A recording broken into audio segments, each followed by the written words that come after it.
You're listening to Skeptoid. I'm Brian Dunning from Skeptoid.com. Rethinking Plastic Straw Bans. In a world where we're fast closing in on the tipping points of climate change, where all signs point to us barreling toward irreversible environmental damage, we see huge numbers of various initiatives and plans being tossed around and often implemented.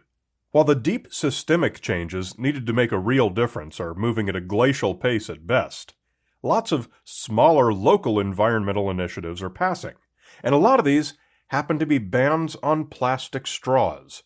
Plastic drinking straws, say many people, are the low-hanging fruit of environmental catastrophe, a place where a small change can make a big difference.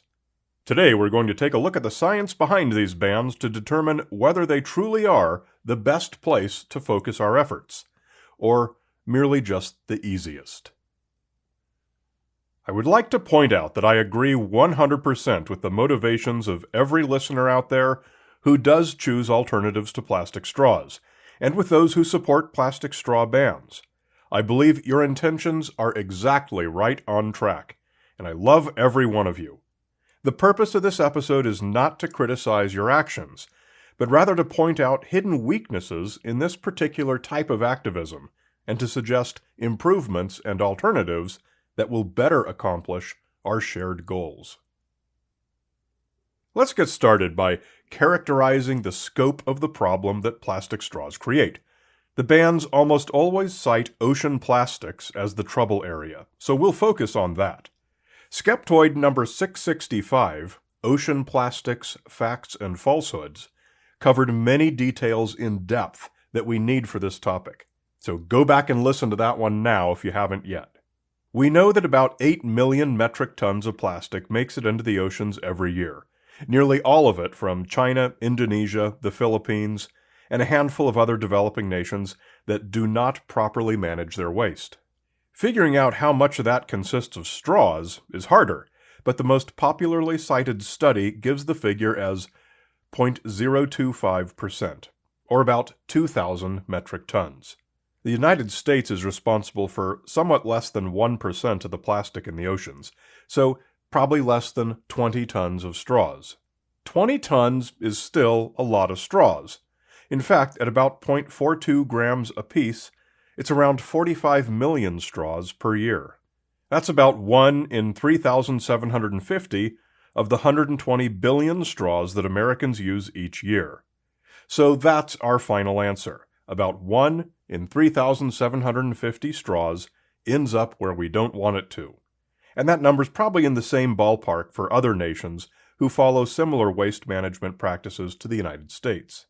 Here, where we simply don't mismanage our waste through large-scale dumping of trash into rivers so it can flow into the ocean, plastic straw bans are a solution in search of a problem.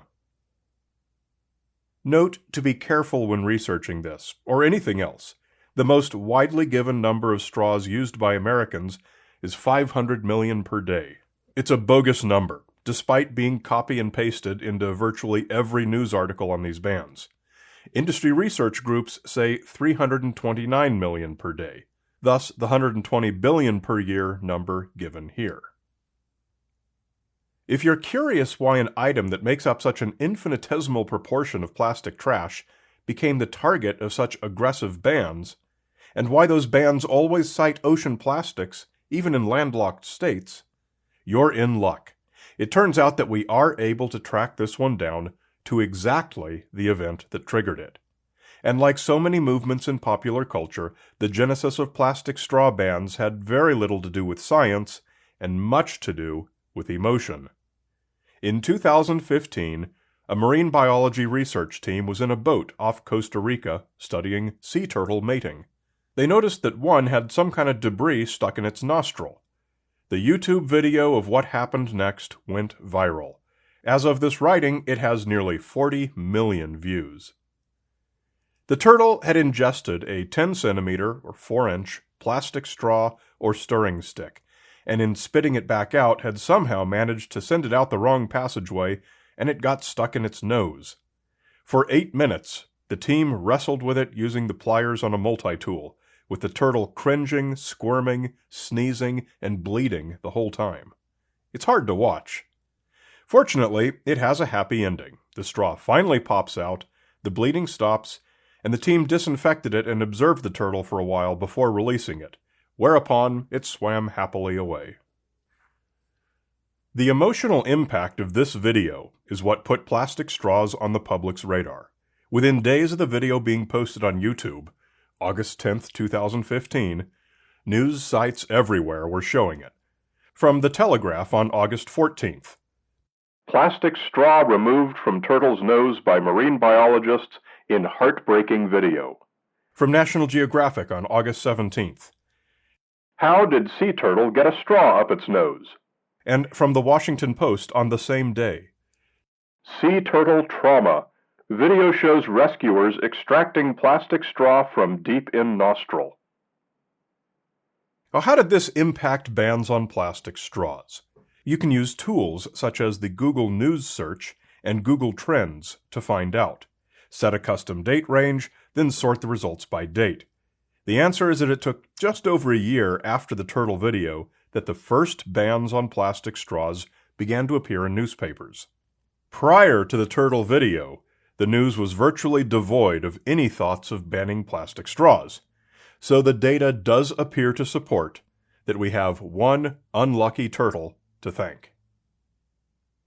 Straws made from alternative materials is an explosively growing industry. Most are glued paper and come from China, but domestic producers create them as well from paper, cellulose, hay, even crushed avocado seeds, and doubtless other materials. So far, very few of them get good results. They're rough on the lips and they quickly get soggy and dissolve. Personally, I don't see this as a showstopper. The alternatives are terrible for now, but as in all development processes, we have to go through the steps of doing things badly before we learn to do them well. Future alternative straw materials will probably match the comfort and performance of plastic straws. They're certainly not close to it yet. However, there are non-disposable metal straws, for the truly hardcore straw lover, that have good performance. But carrying around your own straw every day is a prospect that appeals to very few people. Beyond the very significant fact that we don't yet have a viable alternative, there are two fundamental problems with banning plastic straws. The first problem is the simple one, the belief that plastic straws are a significant part of some apocalyptic problem. They're not. How big of a problem plastic in the environment truly is generally greatly exaggerated, and again I refer you back to episode 665 for all the data backing this. As the role in that problem played by Americans and most other Western nations is tiny, there's nothing that changes in Western consumer behavior can do to impact it. Even if there was, straws are simply statistically insignificant as a contributor. Thus, plastic straw bans in Western nations have no appreciable capacity to accomplish anything useful, except making their practitioners feel good about themselves. The second fundamental problem with plastic straw bans is borne out by economic theory. This is the same point that was central to episode number 695, Fighting Global Warming with Economics. This is that people act in their self-interest, and that any solution to any problem that depends on people acting against their self-interest and in the public interest instead is doomed to fail, as centuries of human history have proven. Plastic straws are cheap, ubiquitous, convenient, and they perform extremely well. The alternatives fail on all those points. Given a choice, people will always choose the plastic straws. A small number of people will be loud and proud about their embrace of alternatives, but economic theory and history combine to show us that they will always be in the minority. This dooms plastic straw bans to the tragedy of the commons, in which every act of altruism by one person incentivizes someone else to take the opposite action. Your purchase of a Prius affects supply and demand so that the next person gets a better deal when he chooses a gigantic pickup. Thus, a plastic straw ban can only work if it is imposed by law upon a majority who don't want it. and it would be a tenuous law as it would produce none of the intended economic benefits. Now, lest you charge that I'm a shill for big plastic straws, a charge that some listeners will insist upon no matter how this episode concludes, keep in mind that this show regularly talks about global warming as the greatest threat to our environment and to our economy. We must get off of fossil fuels as aggressively as possible. We must ultimately stop all extraction of oil. Therefore, we must find alternatives to petrochemical-based plastics and continue to grow the efficiency at which we recycle our existing plastic. These are all difficult problems to solve. Another common theme found in these Skeptoid episodes is that solving difficult problems requires precise understanding of the nature of those problems. When we mischaracterize a problem, we hamper our ability to devise effective solutions. Bans on plastic straws and plastic bags are emotionally satisfying for some people, but the data is unequivocal that they are not useful components of any meaningful solution. Rather, they divert attention away from the things people should be focusing on, and give a false sense of relief to people who now feel they've accomplished something and their duty is done. Again, think back to episode number 419 on slacktivism. Research has clearly shown that ineffective activism actually does more harm than good, because those who engage in it are then less likely than other people to engage in useful activism. So let's conclude with what that useful activism should look like. As we discussed in detail in episode 665, NOAA, the National Oceanic and Atmospheric Administration, says there are two threats to the ocean which are both far greater and more immediate than plastics: overfishing and global warming with its attendant acidification, both of which threaten countless entire species. If you care about the ocean, these are both things you can absolutely help with, and that plastic straw bans don't. The one type of plastic remediation that NOAA does recommend is participating in local beach cleanups. See all that litter on the beach? It didn't come from inland restaurants. It came from people littering on the beach.